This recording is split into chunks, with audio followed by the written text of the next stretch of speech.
Hey folks, Jonathan here. Okay, so I'm back.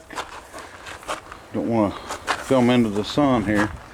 If I'm out of the sun, I get a shadow. But so I'm gonna work on the base engine a little bit today, and missing a part we need to make. I did go ahead and do the handle.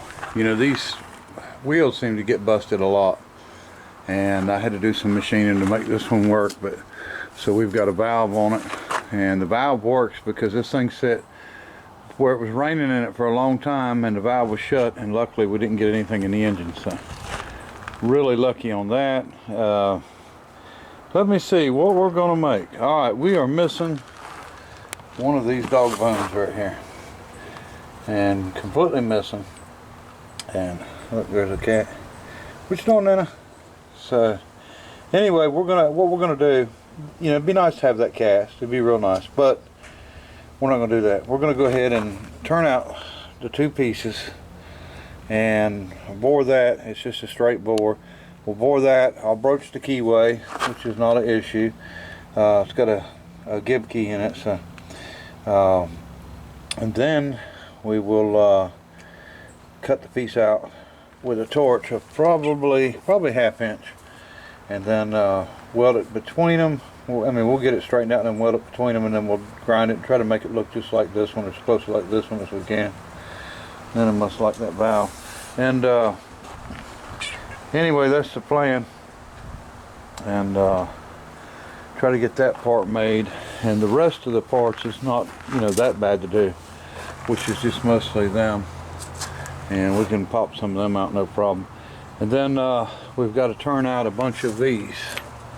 Quite a few of them missing, and that one's broke, of course.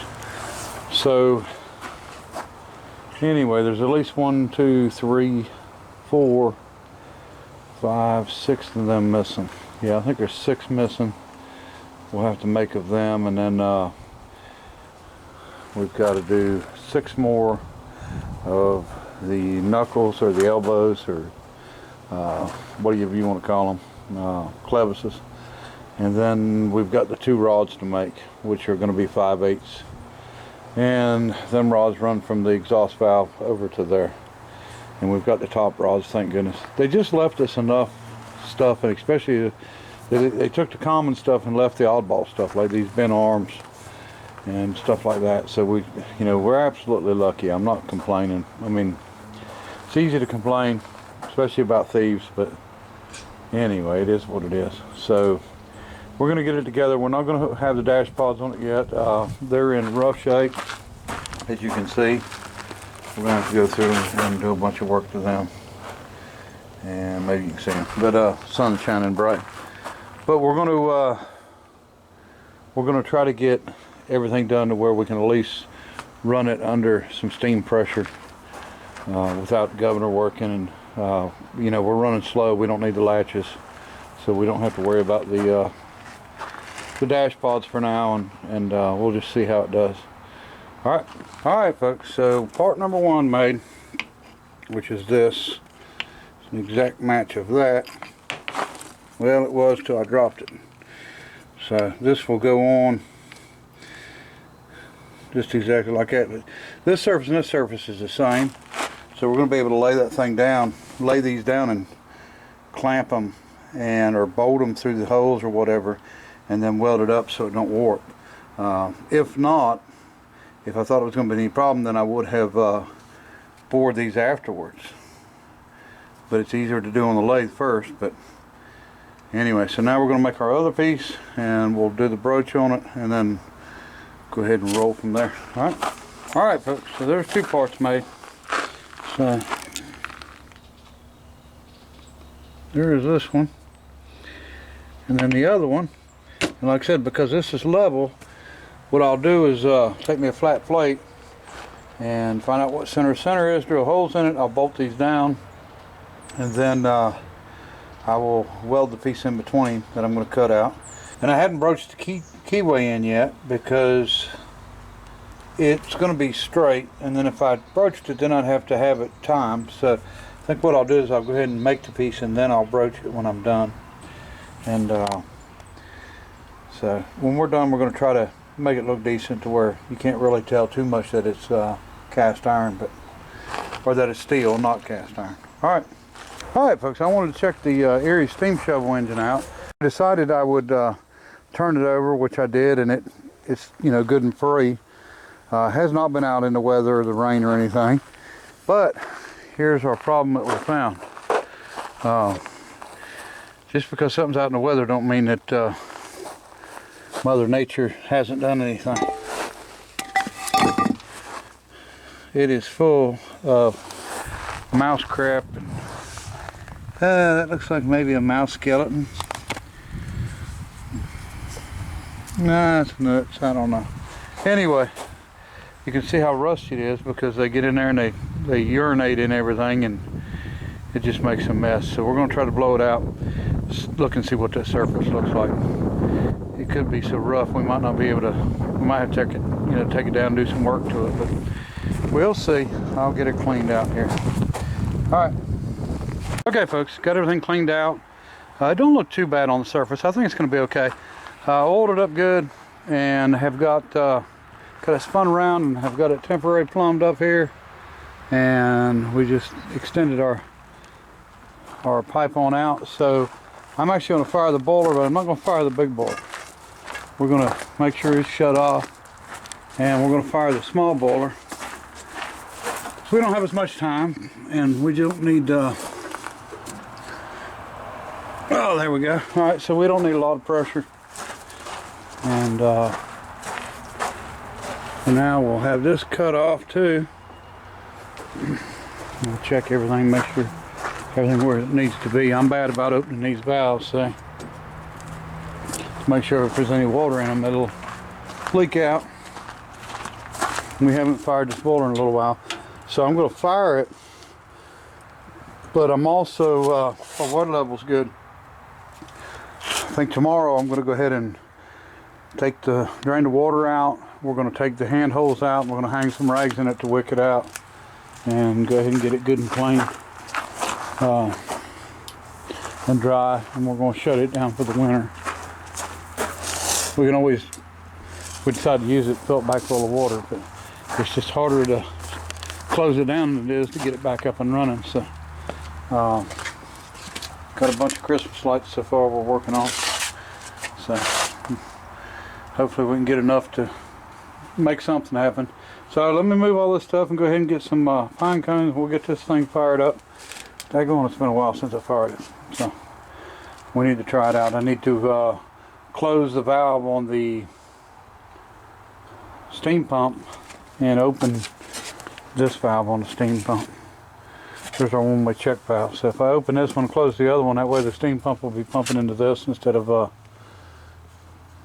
the other boiler. Alright, folks, we're firing, so it won't be too long. We'll have steam pressure up. It don't take long with this little boiler. And then we'll test the Erie engine. Now, the Erie engine, I think Zerk Fittings come out in 1923, and this thing's got them all over it, so I'm assuming that it's probably post 23. Could be anywhere in the 20s, I would say. Looks just like the earlier ones, but I'm guessing this one's probably 20s. Nice shape, really nice shape. I hope it runs good. I think it's going to. I don't know if it will or not, we'll see. I don't think it had a flywheel, it just had a sprocket there, or maybe even a gear, I don't remember, on the swing engine. But it's not nothing great to look at when it comes to the style of it, but it goes right along with what I'm trying to do with the collection of engines, different styles, different types, so people will be able to see and understand. And there's got to be some young people that's interested in steam or interested in this stuff eventually, so we'll see. But so we've got some work to do on the governor on the Buffalo Forge engine, or generator engine. This is going to need both Babbitts back here. So the way that I will do this, other people do it other ways, but this is the way that I would do it. Whatever size shaft this is, crankshaft, I will find or turn down a piece the same size. So I will actually pour this with my fake shaft in it, and if I do it with it in it, then it'll automatically be line bored straight, and I won't have to worry about line boring it or anything like that. So we'll make a shaft, find a shaft, whatever diameter this is. And I'm not sure what it is, but it's probably 3.5, maybe 3, I don't know. But anyway, that's what we're going to do. We will be doing the babbits on this, and I'll show you how I do them.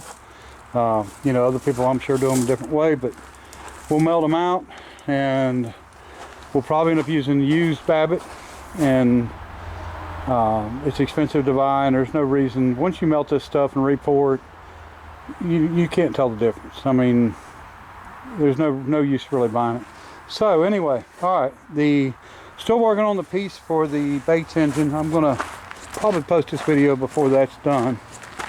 And here's the problem. Let me show you with the governor. Someone's got a chain on it, and we're going to put a spring on it, just this weight to adjust the governor. It slides the center eccentric in to shorten the stroke on the valve, and that's how it governors. But it's not governing now because it's chain tight. It's the way it was when we got it. We're going to try to fix it. Well, we're going to fix it. How about that? Oh yeah, I think that's steam. Especially this little boiler, you get some fake readings when you first, because the water expands, but it won't keep up with it. So it's really not steam like you would consider it to be. It's going to drop clear back down to 0, and then now if it was steam, it would maintain that. That wouldn't be enough at all to reduce the pressure on this tank. So it's just sort of a false reading from expansion. That's all that is. All right, folks, we got real pressure now. Sure didn't take long though. I'm used to that big one. So we're gonna let it build up a little bit, and then we're gonna go on and try to run the Erie engine. All right. All right. A little bit of a leak here. But we're gonna try it anyway because it's gonna get dark if I don't do something. All right, open it up first. Let's see if we can turn some.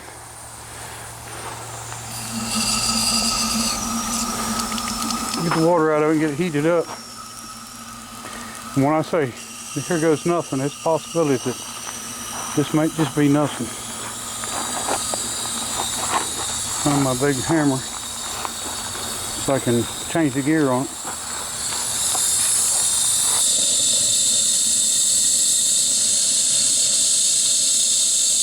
You can already see it coming through the exhaust.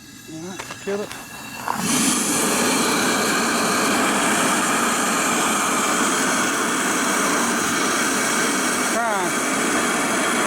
Bypassing really bad on the valve.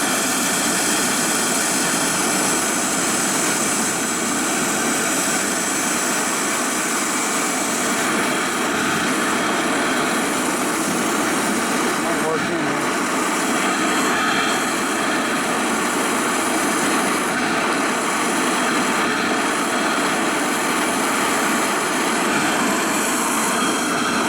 Leaking pretty bad, but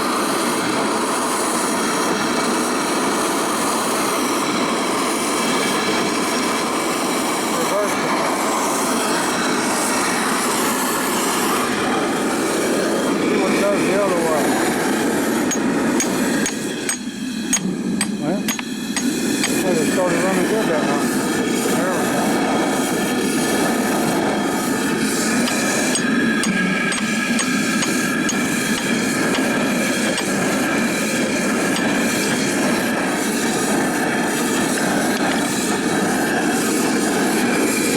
Alright, we'll let it run here a little bit. Alright folks, we're up to over 30 pounds. Had a little water in the boiler. The last time we done it and got it down to about 5 pounds, and it used a lot of water. So we'll make sure we got plenty of water in the boiler before we walk around the back here. And we'll hit it again at whatever pressure it's going to be at, which is probably about 30 pounds, 31 pounds too. Alright. Okay folks, definitely going to have to rebuild this valve on this Struthers well engine, but let me see.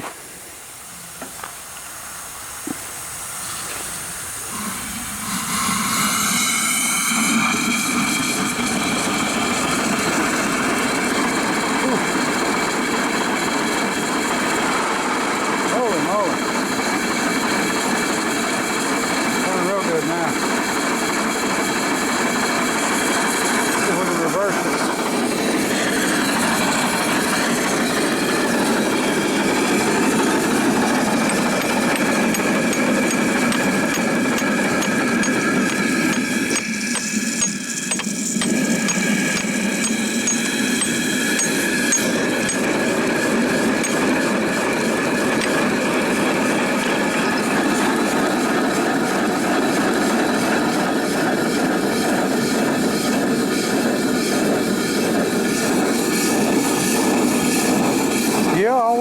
Ooh, clean the mouse out of that one.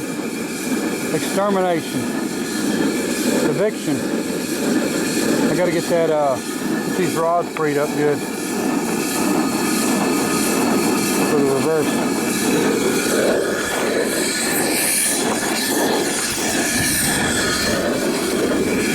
Get my rubber tire hammer out. It's a little easier on it. Seems like you go too far and it don't run as good.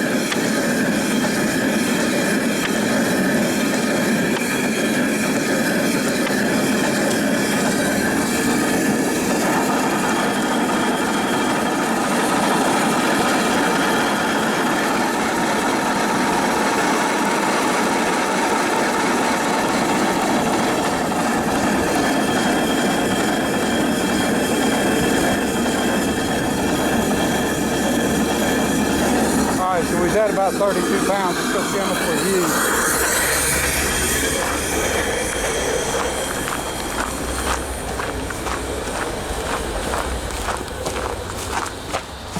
Oh, not bad. 4 horsepower boiler, so you know it's not going to keep up really well with that. You know, that engine's pretty good size. So. All right, she runs. I'm not going to say it's still not perfectly right, but I think the more it runs, the better off it's going to be. But we oiled it up good, greased it good. I like it. Another piece of the puzzle. It's all coming together. All right. Appreciate everybody watching. We'll get back on the piece for the cordless. We've still got a Soleil engine to do, and we've got the Camaro and a few other things. So we'll have more videos. I appreciate everybody watching. Till next time.